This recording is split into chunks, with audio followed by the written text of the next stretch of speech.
So with Art of Character kind of coming to a close, my first experiment moving forward is to go back and go through all the art of that I created through all the projects, the 3 main projects, and organize it and kind of find ways to revamp it. And one really good thing about doing the Art of Character, this recycle from boxes to binders, it allowed me to kind of collect a bunch of these random doodles and sketches that I kind of create. And so I'm going to take all of these ideas, these doodles, designs and whatnot, and bring them together to create something for the future of the Symbolicy project. Throughout the years, Seeing Through the Mystic has morphed on many occasions, and one of the original concepts was to actually have artists portray the art of the characters that I envisioned. But at the time, the time wasn't right, whatever, so I started to create my own version that became the Art of Character. And that was the first time it allowed me to kind of start creating freely on this free level of not caring, just doing on a more free flow kind of way of creating these little kind of colorful highlights to tell my story.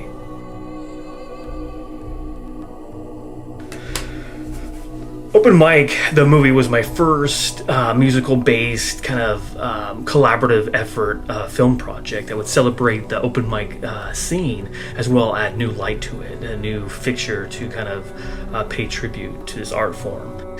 And shortly around that same time, a good friend of mine, longtime friend, moved to Seattle. And I thought, well, this is perfect. You know, here he is, an aspiring musician, and here I am, an aspiring filmmaker, and why don't we just blend these two together and kind of make a name for ourselves? We'll celebrate this early stages open mic, and kind of in our lives, we're in the early stages of our creative development. So I thought it was kind of a perfect, concept. And so it didn't take long for him to get on board, and man, we were just going. I mean, we started getting everything in a row, and we decided it just expanded into this. Now it was beginning to come this long journey down to the West Coast, and we're going to go find these brilliant musicians showing up to these open mics, creating our own open mics, and allowing their music to be our soundtrack along the way. And then hopefully these artists would come up from this project. So we had a lot of ambition to help artists and whatnot. That's what I think the community of open mics about. And so we had all these great ideas, and man, we were going to make things happen. We were, doing Folk Life in 2007, and we did benefit shows. We did, we were getting T-shirts made.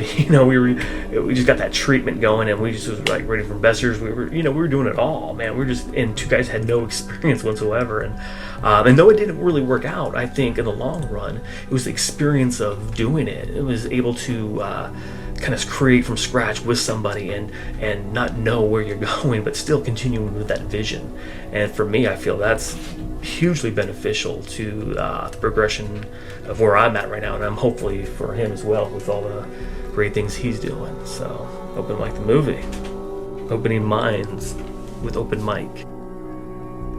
So during my Seeing Through the Mystic expansion, I set up 5 disposable cameras around the Seattle area, all in hopes that they would take pictures of whatever they wanted and send them back to me, and then I would create stories with all the images that I received and cut them up to make, collage pieces as well.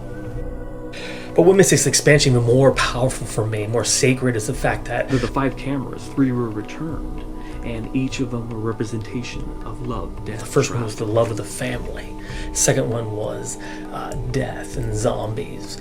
And the third one was all about the open road, the highway and scenery. And to me, that was very sacred, because at that time I was moving into my Doors of Symbolicy project, so I knew I was on the right track. And each one of those are a representation of the name of the script that would pay tribute to Jim Morrison and the Doors. And that's love, death, travel. So yeah, my Doors of Symbolicy was another kind of way for me to just be more expressive, more creative on the flow, and just kind of follow the vision within, and just kind of do these things that would pay tribute to the Doors as well as market the project. Spent some good time on here, a lot of ups and downs with this project, but all in all, the transformation from Love, Death, Travel to Newborn Awakening, I felt I spent a lot more time on this Doors artistically than pretty much any other project. I think that was kind of good for me. And here is Stranger that I used as props. A lot of times I used props just like Symbolicy, I used props from the script and put them into my own little experimental project. And this right here, and so this is part of a music video that I created. And yeah, so a lot of cool stuff. I feel artistically, this is one of my favorite ones to do a lot of art with and creative things to help pitch and promote my series and trying to make this a reality.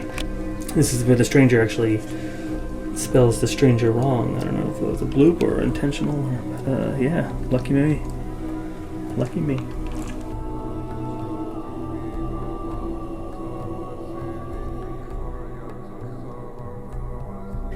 So, this is my miscellaneous project of concepts and notes and storylines and different ideas for projects and a bunch of stuff all kind of mixed in here a little bit. Yeah, I just got a bunch of material here from Road to Enlightenment, where I went around meeting all these kind of spiritual teachers, healers, instructors at classes and schools, and learning along the way, kind of this traveling documentary. Let's see Art Tell, where it focused on doing these concepts into the world of Seattle and the filmmakers and creators and musicians, including this one right here. You know, so a lot of these ideas I'd like to someday implement, you know, into the real world and put them in there. And right now, there's, like I said, organized for future development. You know, and right here is Search for Comedy. Just like as it says, it's kind of a traveling documentary. You travel with these comedians from whatever city you start off with, and then you follow them to the next city, and then you get off wherever that city is, you can go find the next comedian, and again, they become like the soundtrack to your story. They become the comedians, and it's all about that spontaneity, bringing comedians together, doing bits, and making things happen. So, and here's a lot of stuff for working with bands and concepts that I'm going to implement again into some of these ideas. They all blend together. They all have this kind of stream of consciousness work together, or maybe we'll end up working together years later. But right here is my first copyrighted project, and it's called Astrolodate. It's my first outing to go out and try to get things copyrighted and send it to people. It's, again, clueless, but something I had to do. And Astrolodate was my first kind of like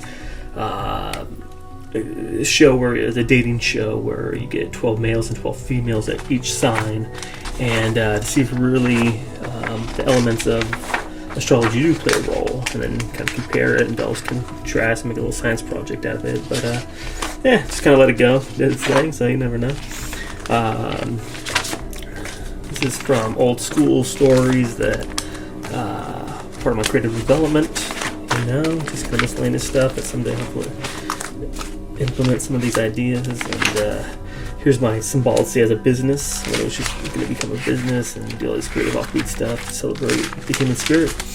And again, more just concept after concepts and projects and whatnot, all ready to go. Hopefully someday see the light of day. So there are a lot of similarities between my experimental series Doors to Symbolicy and my current project Symbolicy. Both series consist of unique concept scripts created from scratch with the goal of documenting my journey while creatively marketing the script, trying to turn these into feature films. And both Love, Death, Travel and Symbolicy both consist of grandfathers who are key ingredients to the character's development. And even though their story, their message are vastly different, they do have a few things in common, such as they both share a deep connection, a deep bond with their long-lost grandkids. In Doors to Symbolicy, it's all about grandfather-grandson combo, and in Symbolicy, it's all about a grandfather-granddaughter. Another thing they have in common is the name. In Doors to Symbolicy, obviously Jim Morrison is the inspiration for Love, Death, Travel. And in my Symbolicy series, at one point didn't have a name for the mystic. So I switched up the letters in Jim Morrison. And it was then that Simon J. MoirR, the man, the myth, the legend of my Symbolicy and Seen Through the Mystic project was born. He is the guide, the inspiration, the influence for this project. All right, so the goal is to kind of take these different elements from my past, kind of blend them together and get their strengths and kind of build a road for the future of Symbolicy. And so now that I'm moving forward, the future progression is all about taking it to the next level. So perhaps I'll, maybe do a Kickstarter program. And before I even kind of get that even thought of creating, I will maybe create some pieces that maybe I can put as prizes, kind of doing grassroots and kind of put my energy into that, and kind of in that way that hopefully it'll spread the word out, and people want to participate in funding it, and I don't know, maybe I'll make some t-shirts, out of these doodles, or make wood or metal kind of cutouts of some of these, or who knows, I made some DVD packets in the past, and I had some pretty good luck with it, but why not try to do that again, to pass out these DVDs, make these covers out of these doodles. And so that's how that does happen. I do hope you join me along the next stages of future progression of Symbolicy. Thank you very much.